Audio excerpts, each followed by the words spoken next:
Nate Jarquin, fighting out of San Diego, California in Valiant Training Center.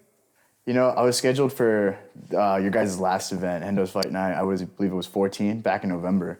But you know, you get some injuries in camp, wear and tear, things like that. And unfortunately, it was my coach felt like it was in my best interest to pull out of that fight. It sucks. I'm sorry about that. Sorry for the wait, guys. But I'm here now and I'm ready to go. Were you worried about not potentially getting another opportunity at the title fight right away, or did you expect it kind of coming back? Not necessarily. I mean, to be honest with you, that wasn't something I was thinking about. That's never any I'm not too caught up in all like the glitz and the glamour. You know, like shiny objects like belts and stuff. They're cool. Don't get me wrong, but I mean, I'm more excited just to fight. You know, just in general. I guess what kind of got me into fighting is just kind of like a moth to fire. You know, like there wasn't anything that necessarily drew me to it in particular. It was just like, I wrestled in high school, and then right out of high school, I wanted to continue it and just take it further. As far as how I see myself going or like how far I want to take this, that's just, time will tell, I guess. I want to take it as far as I possibly can, and the only goal right now is to improve. But to think about it like years down the line, that's too much of a future trip for me. I got to fight in 2 weeks, and that's what I'm about to do. You're not very afraid of putting your word out there and saying what you expect to happen. We saw some Instagram comments. You said, "Oh, I finished your opponent or your teammate. Watch me finish you faster." Talk about that confidence and why you expect to get a finish. It's just, well, for one, it comes down to like my style, or I guess like my approach to fights. I don't like judges, or at least like with all due respect to the judges, I don't like to leave it in the hands of like, oh, will he, won't he? I'm coming in for the finish, and I heard him talk too. Like, it sounds like he might want to come in for the finish, and I think that's great. That's awesome. That's the confidence just comes from the preparation, and what I'm prepared to do is finish him, and that's what's gonna happen. Does it feel personal at all, just the way that you've got a little bit of trash talk with, I think it was Bailey Piggott, and then obviously coming out of the same camp? Not really. Nothing's ever personal. I don't have to feel a certain way about anybody to want to put hands on them. That's just like, you know what I mean? Like, you go to war with your teammates. Like, it's really no different to me. Like, if anything, it's just like slightly easier because it's all business, I guess. It's not personal, but it might feel like it, but it's not.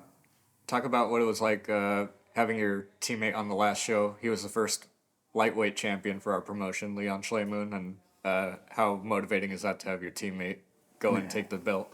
That's my brother, man, for sure. He helped me prepare for my first fight. He was always just kind of like, even when in high school, he was a senior, I was a freshman, and that's kind of how we met each other originally, like way back in the day. Was at wrestling tournaments, and I just saw him messing people up.